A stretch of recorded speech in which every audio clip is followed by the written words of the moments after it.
When individuals get crowbars and start prying open doors to loot, they're not protesting. They're not making a statement. They're stealing. When they burn down a building, they're committing arson. And they're destroying and undermining businesses and opportunities in their own communities that rob jobs and opportunity from people in that area. The violence that happened yesterday distracted from the fact that you had seen multiple days of peaceful protests that were focused on entirely legitimate concerns of these communities in Baltimore, led by clergy and community leaders, and they were constructive and they were thoughtful, and frankly didn't get that much attention. And one burning building will be looped on television over and over and over again, and the thousands of demonstrators who did it the right way, I think, have been lost in the discussion. What I'd say is this has been a slow rolling crisis. This has been going on for a long time. This is not new, and we shouldn't pretend that it's new. The good news is that perhaps there's some newfound awareness because of social media and video cameras and so forth that there are problems and challenges when it comes to how policing and our laws are applied in certain communities, and we have to pay attention to it and respond. If we are serious about solving this problem, then we're going to not only have to help the police, we're going to have to think about what can we do, the rest of us, to make sure that we're providing early education to these kids, to make sure that we're reforming our criminal justice system so it's not just a pipeline from schools to prisons, so that we're not rendering men in these communities unemployable because of a felony record for a nonviolent drug offense, that we're making investments so that they can get the training they need to find jobs. That's hard. That requires more than just the occasional news report or task force. That's how I feel. I think there are a lot of good-meaning people around the country that feel that way, but that kind of political mobilization, I think we haven't seen in quite some time. And what I've tried to do is to promote those ideas that would make a difference, but I think we all understand that the politics of that are tough because it's easy to ignore those problems or to treat them just as a law and order issue as opposed to a broader social issue. Less than a month ago, all eyes were on North Charleston, South Carolina, where another police department was under fire in the unexplained death of yet another black man. Republican Senator Tim Scott of South Carolina, one of only 2 African Americans in the Senate, is also saying things have to change. I met him at his Capitol Hill office earlier today to talk about it. Senator, thank you for joining us. Yes, ma'am. As you watch everything that's being unfolding in Baltimore, does it remind you at all about North Charleston and the Walter Scott situation? The images that I see in Baltimore are very different than what I experienced at home in North Charleston for several reasons. One reason is that we had a video. Second reason, there was quick action and an arrest. And third is that the mother of the victim was very clear in asking for peace and sharing in her heart the forgiveness that resided in her heart for the officer. There are 2 things at work here. On one hand, there is the reaction to the incident. Yes. And then there's the incident itself.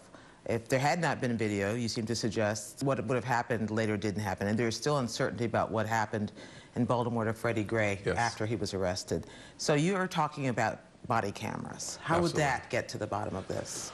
Well, I tell you, there's no doubt that body-worn cameras are effective tools to making sure that justice is done and that clarity and transparency are available. I think it also helps to reduce the number of complaints against law enforcement officers, and it also, according to some studies, reduces the amount of violence and or force used by officers by 60%. So the result of officers wearing cameras have been very positive. and the information that continues to come in reinforces the fact that body-worn cameras are a positive tool in law enforcement and bringing the community and the police together. But does it bother you at all that it's even necessary that in order to protect people from inappropriate police violence that you need the videotape? Isn't there a root problem here? Well, there certainly are a lot of things to consider. One thing we know for sure is that those cameras do help. I would suggest that the vast majority of law enforcement officers every single day work with integrity, the highest levels of character, but it's finding the bad apple that spoils the whole bunch. One thing that a camera does is it captures, and very often the information that it captures is indisputable.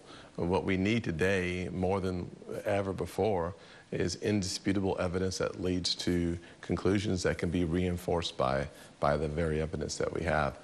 So I don't know that what we're seeing today is brand new as much as it is brought to the surface because of the cameras. Does the federal government have a responsibility to address the root causes? People say it's unemployment, that it's anger after years of being profiled, stereotyped, whatever you think the reason behind all of this is.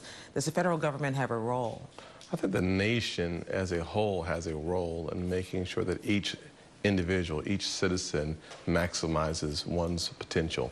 And so we all have a role in that. As it relates to the federal government taking over local law enforcement issues, I don't think that we should, I don't think that we can, and I don't think that we will.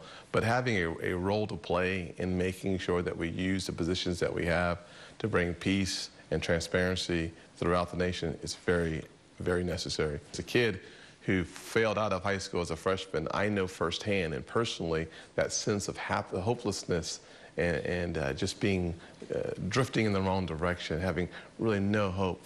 Being able to harness that frustration was incredibly valuable in my life. And that's one of the reasons why I focus so consistently on the foundation of education, because it helps to eviscerate those things as unemployment, high dropout rates, poverty. It just is, it's as close to magic as you can get in America, education. You voted against the confirmation of Loretta Lynch. Yes. Is there any role that she should play now? Well, certainly, congratulations. She is our Attorney General. We look forward to working with her. She has said that she stands ready and prepared to be of some assistance when necessary. I think at this point that the state and the city are trying their best to handle the situation. I think upon request, the federal government can play a role if necessary. But at this point, the city and the state have been able to work together, and we've seen the deployment of National Guard units are being at least prepared to go in. You are obviously a black man, one of only two African-American men in the Senate. I wonder if you were the child you talked about before who could have gone off on a bad path, whether you would expect more of government in this kind of situation. I think people, especially being that kid before, I've been that kid just a couple of years ago. I use that term loosely, obviously. The fact of the matter is that kids look for hope. They look for inspiration. It doesn't have to come from the government, frankly. It just has to come. And for me, it came from the form of a mentor, a Chick-fil-A operator who invested the last 4 years of his life, he died at 38, in creating the first 4 years of my new life. So the fact of the matter is that hope comes from many sources. I think depending on the federal government to be some sort of a savior is false hope. Let's take the government out of it. Yeah. Just as a community leader, you've met with the community leaders in Ferguson. You have obviously met with the ones in North Charleston. You're watching very closely as this unfolds in Baltimore. What should we as a society be thinking, be doing on behalf of the pain, to solve some of the pain we see arising in these communities? I guess my 3 Ps would be pray, pray first, second, prepare, and then persist. Let me talk about the persist first. Persisting to me means that today is a day for full engagement. We have to be persistent in engaging those folks in the community who have the ability to influence others.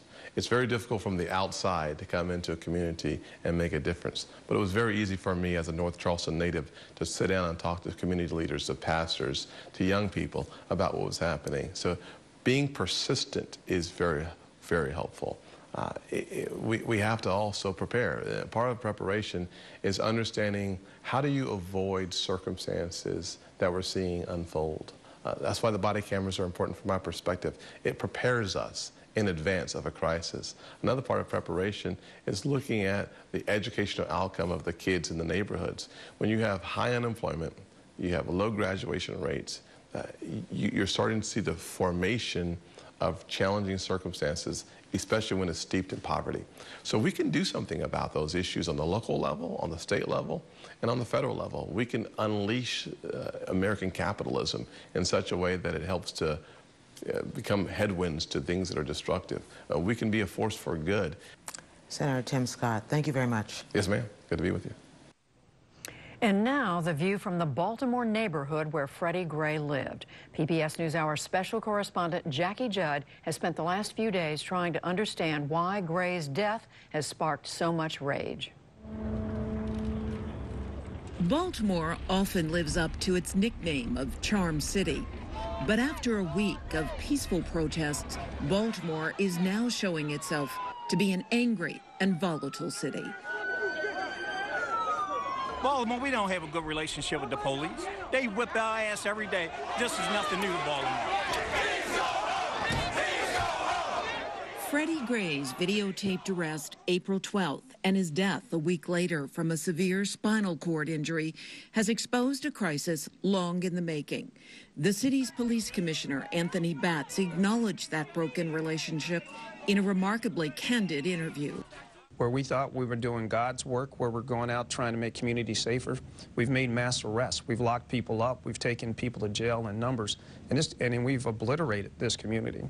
If there is a ground zero, it is here where Gray lived, Sandtown in West Baltimore, pockmarked by vacant buildings, struggling with higher than average unemployment and poverty, and a robust heroin market. It is a place empty of what usually constitutes a neighborhood. There are no grocery stores, no banks, no restaurants, but plentiful liquor stores. A place seemingly without a future for its young men and women. Ray Kelly had run-ins with local police as a young man and is now a community activist. You're dealing with a population here trying to eat, trying to survive, and it's not really about black or white in this community. Right now, it's about survival. Officers do not have an easy task in patrolling Sandtown and similar high-crime neighborhoods. The very tactics police employ to serve them are alienating residents like Tito Dillard. So it's just kind of devastating to know that at the end of the day, I would rather put my trust in my neighbor. I would rather call my neighbor in the need of help rather than somebody who's getting paid. A front-page story in the Baltimore Sun last year caused ripples through the city because it confirmed the reality of what had long been alleged. Investigative reporter Mark Puente documented excessive force almost exclusively against black men and women. They were teenagers up to an 87-year-old grandmother. 87-year-old grandmother suffered a broken arm, a 60-year-old church deacon, a 25-year-old pregnant accountant, a 50-year-old cafeteria worker. What conclusions did you come away with? Baltimore Police Department has a culture of where discipline isn't a priority. We looked at most of the cases we looked at. We asked for discipline files. Many people filed complaints against officers. Internal Affairs didn't investigate them. They couldn't provide any paperwork on what the complaint said, or they said the people never filed complaints, although they did. Despite that stonewalling, residents were still able to reach legal settlements in more than 100 cases, costing the city over $6 million. How did Baltimore get to such a low point? In other cities like North Charleston or Ferguson, where black men have been victimized by police, the assumption has been that if minority communities were more fully represented on the police force and in City Hall, then their deaths may not have occurred. But Baltimore has a black mayor, a black police commissioner, a largely black city council, and a diverse police force. That's not enough, according to Lawrence Bell, himself a former elected official. It is less about the color of the officer, it's about the culture. It's kind of an old boy network. It, unfortunately, is very military, you know, to a large extent. And there are people who have been recruited, many of whom have a spirit of service, But then you have people who have a spirit of adventurism. Then you have people who are not from Baltimore, who when they see an African-American male, they see an enemy. I know that we need to make changes. We need to change the culture in this organization. I'm focused on making it happen. Okay. Some here in Baltimore trace the uneasy relations back 50 years to the civil rights movement and subsequent riots, or to the late 90s when violent crime was alarmingly high. And then Mayor Martin O'Malley instituted a zero-tolerance crime policy. What you do is you go around arresting people for petty crimes. The idea is that you can stop major crimes by enforcing on petty crimes. But what happened was that we had just an epidemic of arrests. Violent crime dropped dramatically at a cost. So it created an antagonism. You know, it seemed as though every black man in the inner city, Baltimore, was getting arrested. So you have a whole generation of people who have arrest records, which affects their ability to get employment and so forth. So that exacerbated that strain. Which helps explain in part the rage seen on the streets of Baltimore in recent days. At Freddie Gray's funeral yesterday, speaker after speaker expressed the hope that this fraught moment in the city's history would be an opportunity to institute reform. But shortly after, that rage again took over, and in the words of Mayor Rawlings Blake, thugs looted stores, set fires, and clashed violently with the police. Some reform ideas being talked about, including outfitting the police with body cameras. The Gray's family lawyer spoke about a need for a special prosecutor. Community organizer Ray Kelly wants a more engaged mayor. She still has not came out as a leader in Sandtown, where we need a leader right now. Right now, unless we can reach every resident individually, we need our city leader to come forward and say, look, this is what we're going to do about it. That's why there's pandemonium, because there's no structure from the top. It is not uncommon for black parents to explain to their children how to behave, to be invisible around police. Freddie Gray's trouble started when he looked an officer in the eye instead of looking away. Mariska Lee, a community activist, says her hope is that change will now come and the conversation won't be needed when her toddler son is a teenager. The thing that bothers me the most is sometimes I see people looking at him and oohing and ahhing and cooing, and then I realize how those very same people may one day be afraid of him. I see a lot of people saying that, I have to teach my son how to interact with police and how to do this, and I don't want to have to teach him certain things. It will take breaking very old, very embedded habits to end the long mistrust between the police and those they pledge to serve and protect. For the PBS NewsHour, this is Jackie Judd in Baltimore.